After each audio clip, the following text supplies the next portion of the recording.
السلام علیکم ورحمۃ اللہ۔ استقبال ہے تفسیر نور میں۔ آج ملاحظہ فرمائیں سورہ نساء کی 58ویں آیت۔ آہستہ آہستہ قدم بڑھاتے ہوئے مختصر وقت میں مختصر تفسیر، مفید جو زندگی کے لیے مفید ہے، آسان زبان میں ملاحظہ فرمائیں۔ آج 58 نمبر آیت۔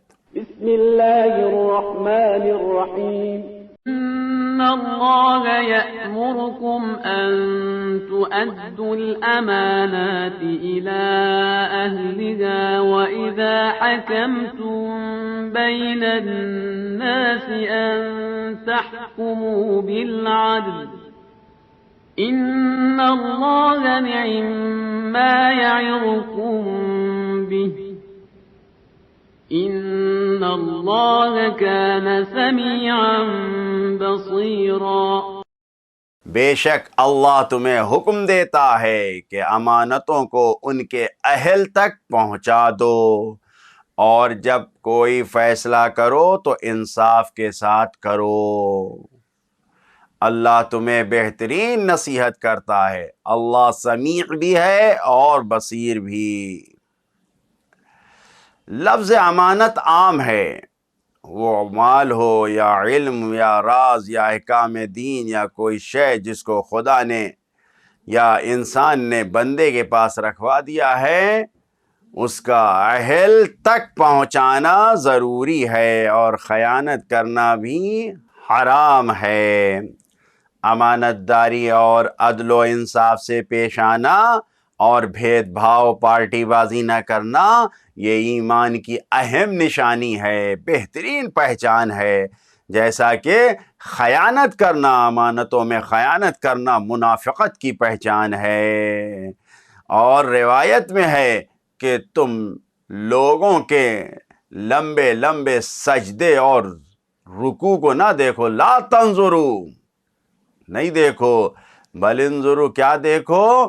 صدق الحدیث و اداء الامانہ، بولنے میں سچے ہیں یا نہیں، گفتگو میں سچے ہیں یا نہیں، امانت دار ہیں یا نہیں، یعنی امانت اور سچی گفتگو، سچائی، سچ، یہ بہترین پہچان ہے مومن کی۔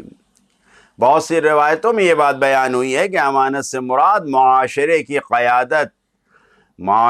قیادت اور رہبری ہے، جس کے اہل اور سزاوار اہل بیت اطہار علیہم السلام ہیں۔ اس آیت کا بہترین مصداق یہی ہے۔ اس آیت نمبر 58 کا بہترین مصداق اہل بیت اطہار علیہم السلام ہیں۔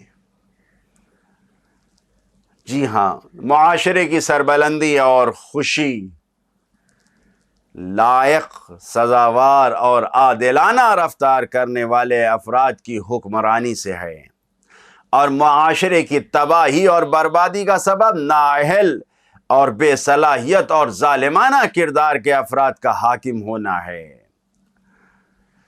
سوال یہ ہوتا ہے کہ امانتوں میں خیانت کیسے ہوتی ہے؟ تو صرف کیا مال کو صحیح نہ پہنچے؟ نہیں، علم کو چھپانے میں انسان عالم ہے اور علم کو اپنے نشر نہیں کر رہا ہے تو یہ بھی خیانت ہے۔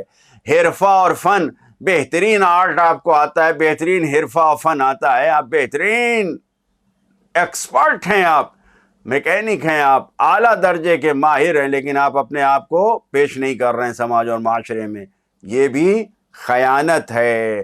اسی طریقے سے مال کا غصب کر لینا، نہ ادا کرنا، کسی کے مال کو لے لینا، اس کو ادا نہ کرنا، یہ بھی خیانت ہے۔ اسی طریقے سے ناحق جو خدائی راستے سے ہٹ کر اپنے آپ کو رہبر بنا لیتے ہیں، قائد بنا لیتے ہیں، پیشوا بنا لیتے ہیں، ان کی اطاعت اور فرما برداری کرنا بھی خیانت ہے۔ الہی رہبر کے ساتھ خیانت ہے، یہ اہل بیت کے ساتھ خیانت ہے۔ اولاد کے لیے، اپنے بچوں کے لیے نااہل بیوی کا انتخاب کروا دیا، آپ نے نااہل شوہر کا انتخاب کر دیا، استاد بچوں کو پڑھانے کے لیے نااہل بچوں کو لگا دیا، یہ سب خیانت ہے۔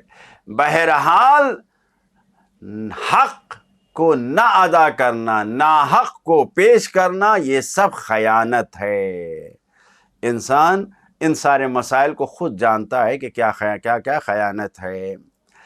امام باقر اور امام صادق یہ دونوں فرزندان رسول نے فرمایا ہے کہ اللہ کے حکم اور اللہ نے جو ہمیں حکم دیا ہے، جو ہمیں اوامر دیے ہیں، جو اللہ کے اوامر ہیں، اور اللہ نے جو ہمیں منع کیا ہے، نواہی ہیں جو خدا نے منع کیا ہے، یہ سب اللہ کی امانتیں ہیں۔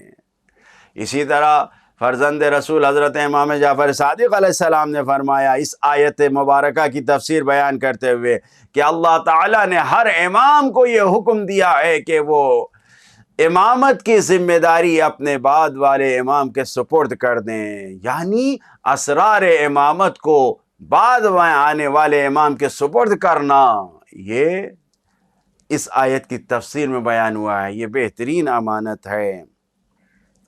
اسی طریقے سے امانت کے بارے میں یہ بیان کیا گیا ہے کہ 3 طرح سے امانتوں کو تصور کیا جا سکتا ہے۔ ایک خود اور اللہ کے درمیان ہے، یعنی انسان کے درمیان اور اللہ کے درمیان امانت ہے کہ پروردگار عالم نے کیا کیا امانت دیا ہے، وہ کون کون سی چیزیں اس کو بیان کیا گیا ہے کہ انسان کے اوپر جو ذمہ داریاں خداوند عالم نے نافذ کیا ہے، لاگو کیا ہے، جو ہمیں واجبات کا حکم دیا ہے خداوند عالم، جو ہمیں رکنے کا حکم دیا ہے خداوند عالم نے، اس کو انجام دینا، یہ ایک امانت ہماری اور خدا کے درمیان ہے۔ انسان اور خدا کے درمیان یہ امانت ہے کہ اس کے احکام پر عمل کرنا اور اس کے نہیں سے اپنے آپ کو روکنا۔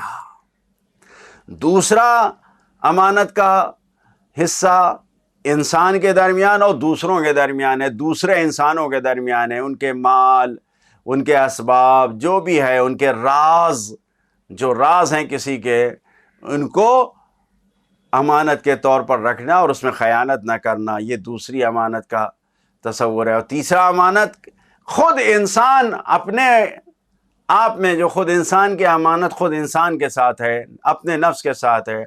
اللہ تعالیٰ نے انسان کو علم کی دولت نعمت دیا ہے، عمر کی نیت دیا ہے، قدرت و طاقت کی نعمت دیا ہے، بولنے کی طاقت دیا ہے، سننے کی طاقت دیا ہے، دیکھنے کی طاقت دیا ہے۔ پروردگار عالم نے بے شمار نعمتیں ہمیں عطا کی ہیں، اور ہم ان نعمتوں کا استعمال اگر صحیح نہیں کریں گے تو یہ خیانت ہے، امانت میں خیانت ہے۔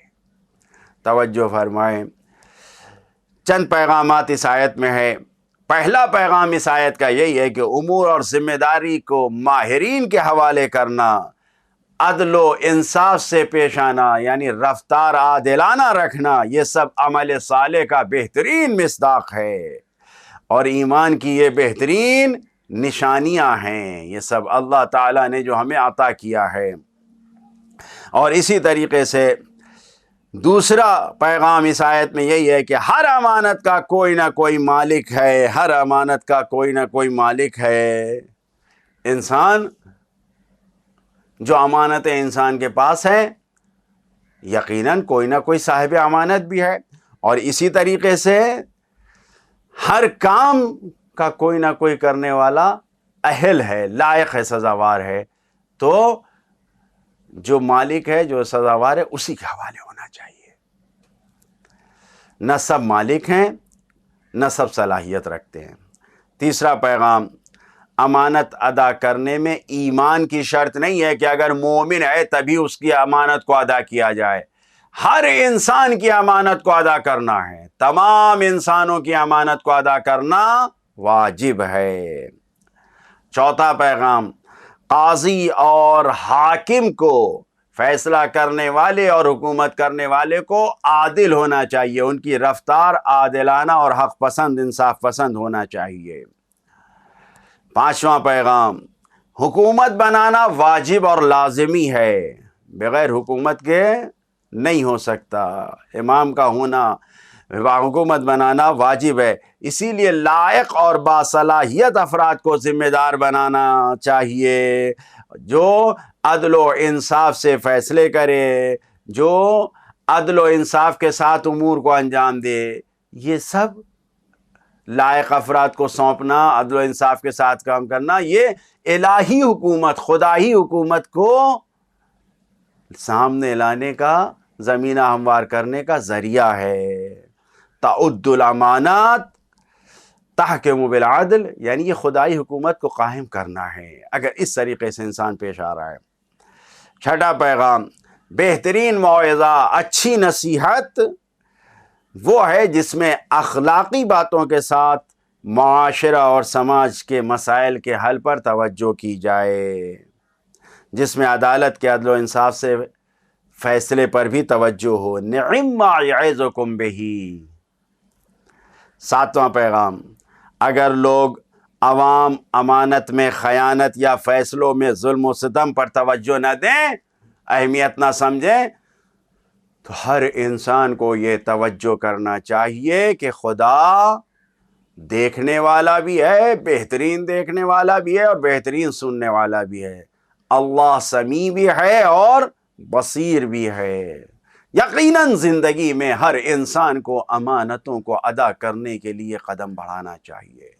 بہترین انسان وہ ہے کہ جو امانتوں کو ادا کرے، گفتگو میں سچا رہے۔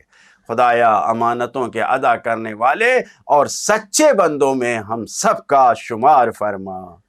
والسلام علیکم ورحمۃ اللہ وبرکاتہ۔